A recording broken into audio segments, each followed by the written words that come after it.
Hi, I'm Thomas Wilkinson, and this is my video for my individual project for CYBR-332 Computer Security at Metro State University, taught by Professor Abdirahman Jirde.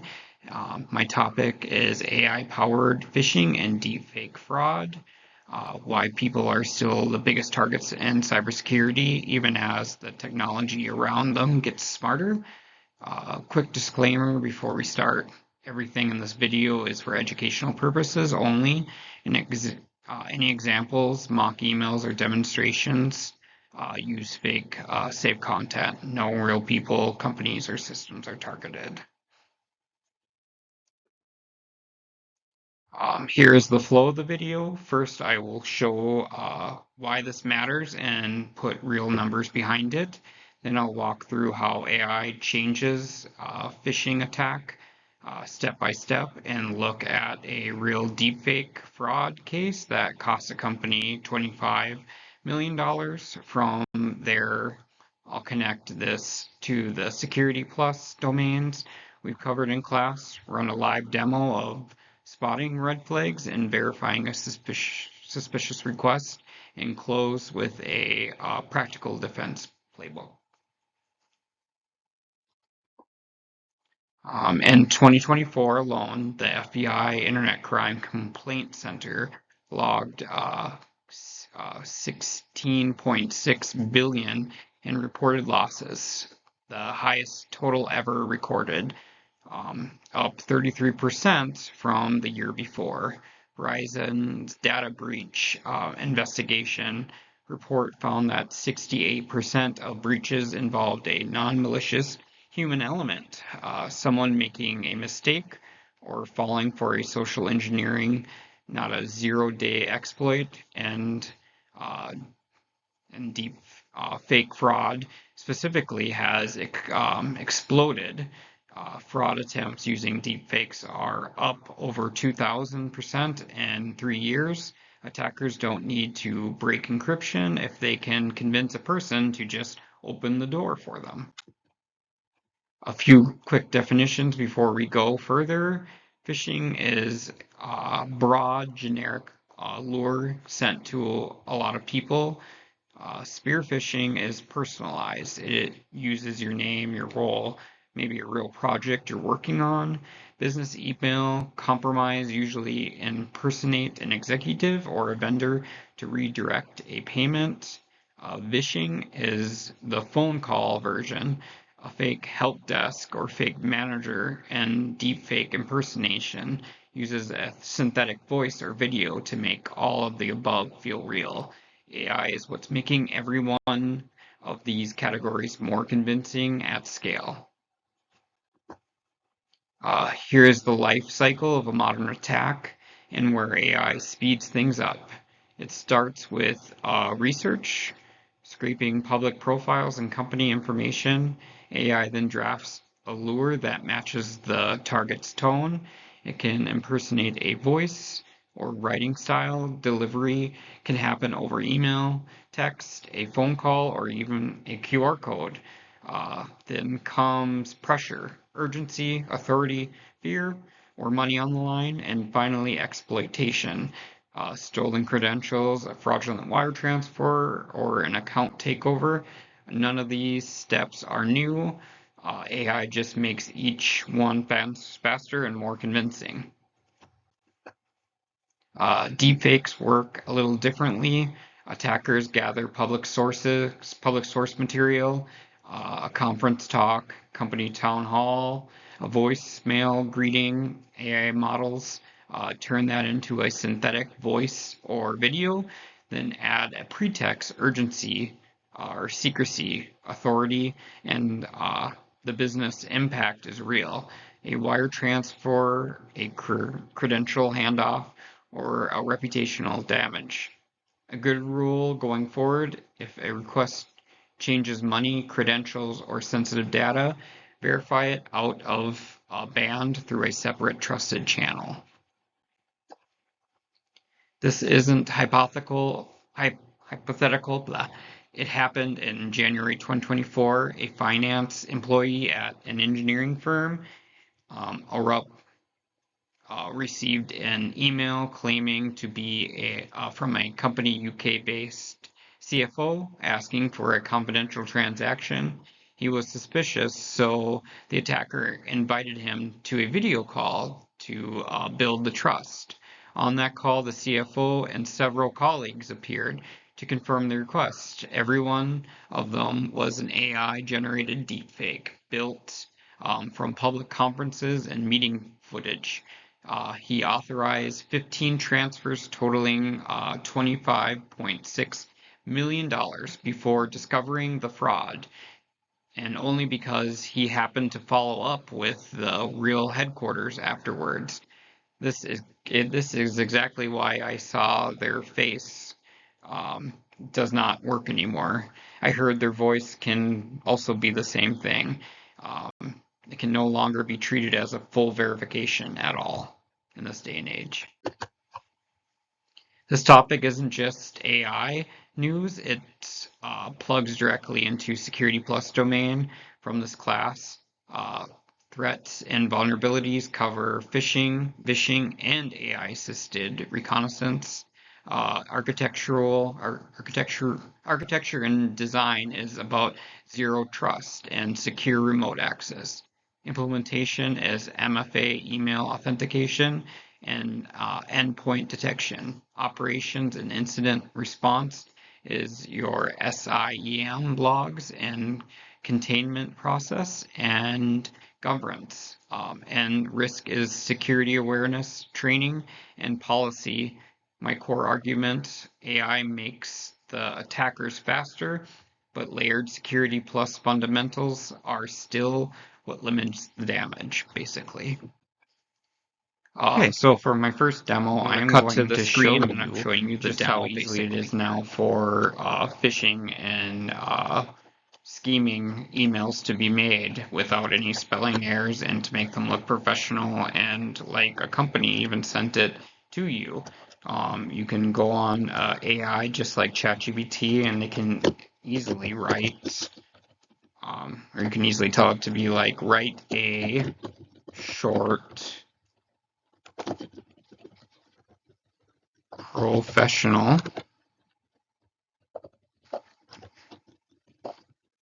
email from an IT department asking an employee to verify their login within the hour. Let's see what it gives us.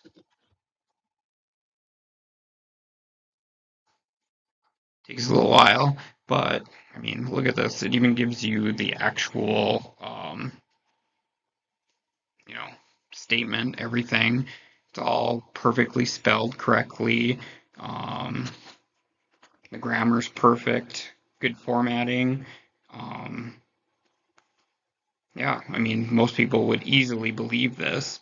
And that took under less than 10 seconds. No coding, no hacking skills, just a prompt. And, by using a very common email that looks just like an email, just like one letter off, they could easily send this to you and you would very easily fall for it because there's no spelling errors, there's no nothing. And, just as easily, phish you or scam you with things. And another thing that AI can do, just like with ChatGPT too, they can create trademarked things that look just like the company by itself, whatnot. Move to the next slide. Let's break down a mock phishing email. The same style AI can generate in seconds. 5 things to notice. The sender's domain looks official, but isn't the real company domain. The urgency and a threat. A 30-minute deadline. It's asking directly for a password and an MFA code, which no legitimate IT team should ever do. It explicitly discourages you from verifying a huge red flag on its own, and the link domain doesn't match any real login page. AI can clean up grammar, formatting, but it can't fully hide these structural red flags senders identify or identity usually request and pressured not to verify. Okay, so in this part of the demonstration, I just wanted to show people how on just the regular Gmail, this email I got was caught by my spam detector, even though it wasn't spam. But if it was a spam, that I was scared that, it could be a malicious email and whatnot. I want to show you how to check that. You can go to the three dots here, and you can go down to Show Original, and that will actually show you that it passed the SPF, and then also passed the DKIM and the DMARC. And then you can even go one step further, and you can use the MX record, which I have open here, and I put that email address into there. You can point right at like the DNS record published, DNS record not found. First line for the MX record for the specific subdomain. That's expected. That's not a red flag. This is a sending only subdomain used for outbound notification, so it isn't set up to receive mail at all. And then if you go to the DMARC policy not enabled, it recommends to use a quarantine or reject policy to enable BIMI. It's required to have one of these 100%. That's still even like a green check mark though. DMARC is further down. This domain does have a DMARC record published in the DNS. So far, so good.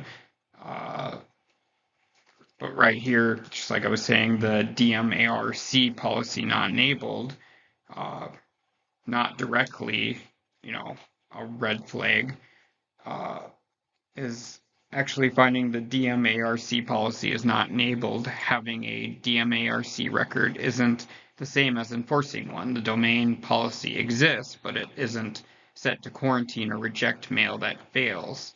So if someone spoofed this exact domain, receiving mail servers aren't instructed to block it. And then if you go to the BMI record published, and that has a real visible consequence. BMI is what lets a verified sender's logo show up next to their email in the inbox, but BIMI requires a strict, fully enforced DMARC policy to qualify. Because this domain DMARC isn't enforced, the brand logo doesn't display either. 1 week setting quality, which breaks a completely different feature. And then if you go to the delivery takeaway line, this is actually more of a useful example than a clean pass would have been. A domain can technically have a DMARC while still not enforcing anything.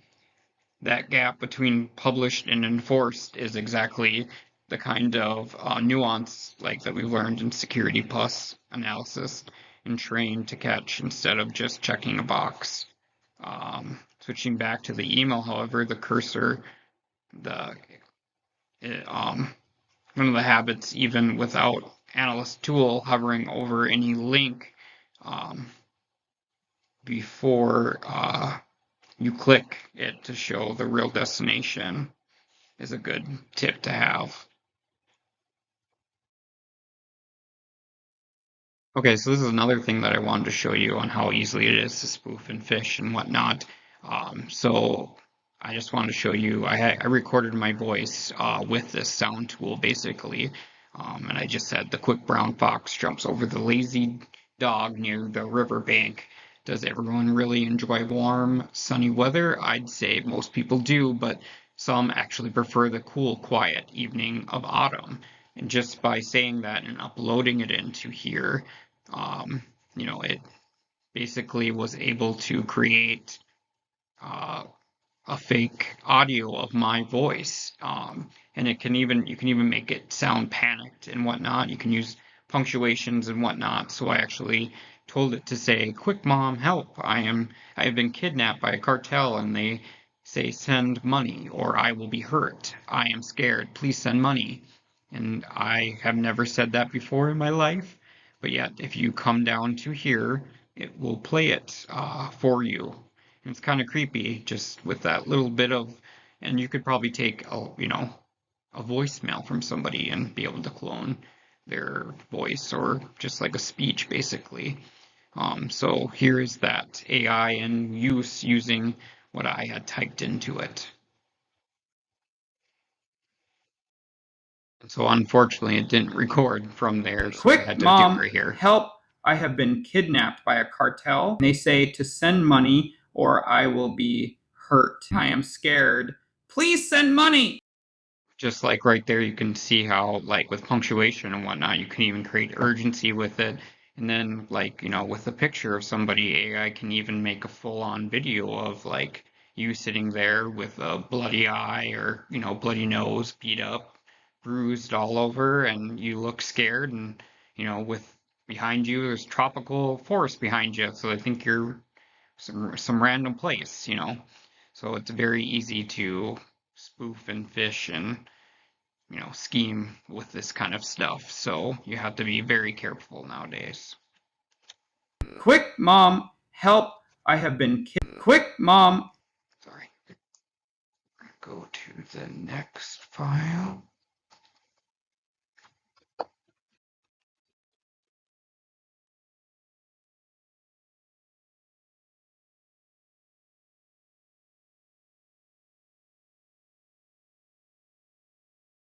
If you're not sure, here are a simple 5-step habit.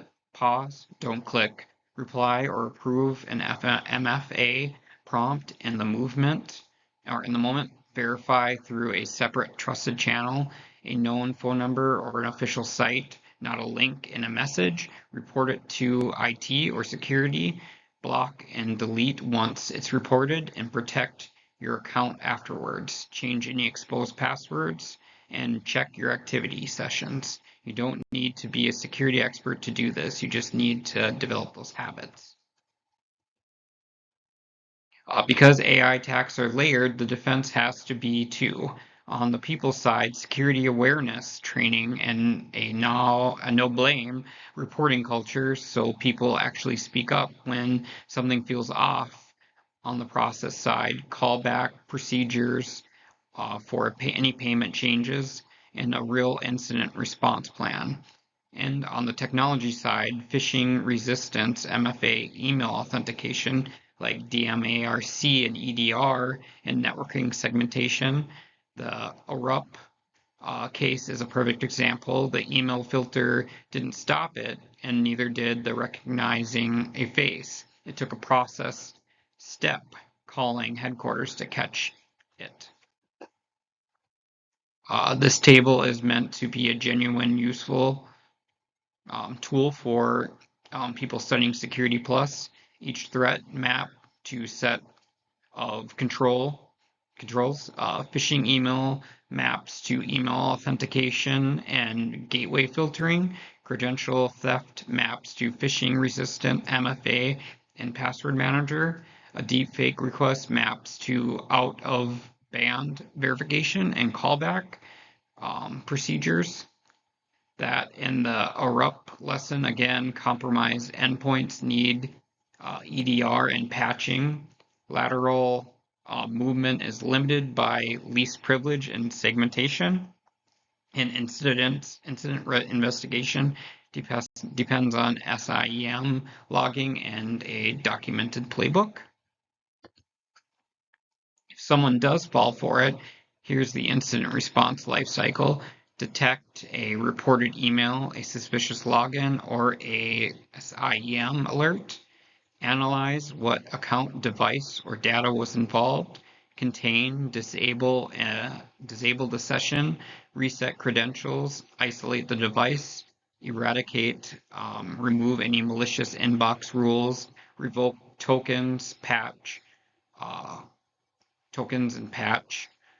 recover and restore access safely and monitor for persistence and lessons learned, update training and playbooks and verification steps, A single phishing click only turns into a real breach if it isn't reported and contained quickly. Not every threat deserves an equal attention. Risk is the likelihood times impact. High likelihood impact is where BEC credential theft and deepfake approval request sits. It's where I'd put most resources. Generic phishing and spam happens constantly, but usually costs less per incident. Supply chain compromise is rarer, but devastating when it happens. My priority order protects identity first, protect any process that can change a payment second, monitor everything in between, and make reporting effortless. Looking ahead, a few trends worth watching. It's becoming AI versus AI, which defenders using it for anomaly detection just as attackers use it to lure. For lures, scams are increasingly multi-channel, an email, a text, a fake voicemail telling the same story. Deepfake detection tools are improving, but it's an arms race, not a solved problem. Shadow AI is a growing risk. Employee pasting sensitive company data into a public AI tools without realizing the exposure and policy is still catching up. A lot of organizations don't have clear rules yet for AI use for verification procedures. One of the cool things I learned while going through some of this was that North Korea has actually been applying for a lot of like IT and social cybersecurity jobs, and one of the things they've been using is the three-finger forehead test. Basically, they ask the job applicants if they can raise their three fingers up towards their forehead, because the mapping AI, which makes them look like somebody else and whatnot, makes them look like they're somewhere else, can't work around that and whatnot. So the mapping gets glitched and whatnot, and so their face looks weird. So that was kind of one of the cool tools I learned during this. To wrap up, AI makes phishing more believable, more personal, and scalable in a way it never was before. Deepfake attacks trust and authority, not just computers or networks. The Rupp case shows exactly what's at stake: $25 million, one convincing video call, security plus fundamentals, MFA, least privilege logging, and incident response still matter and still work. And the single best defense is a habit, not a tool. Pause, verify, and report, and protect. If there was one thing to remember from the video, is this: don't trust urgency, verify identity, and report early. These are the sources I used to build this presentation: the FBI, IC3M, and a few other areas right here. And I guess that is the end of my presentation on AI-powered phishing and deep fake fraud. Thank you for watching with me.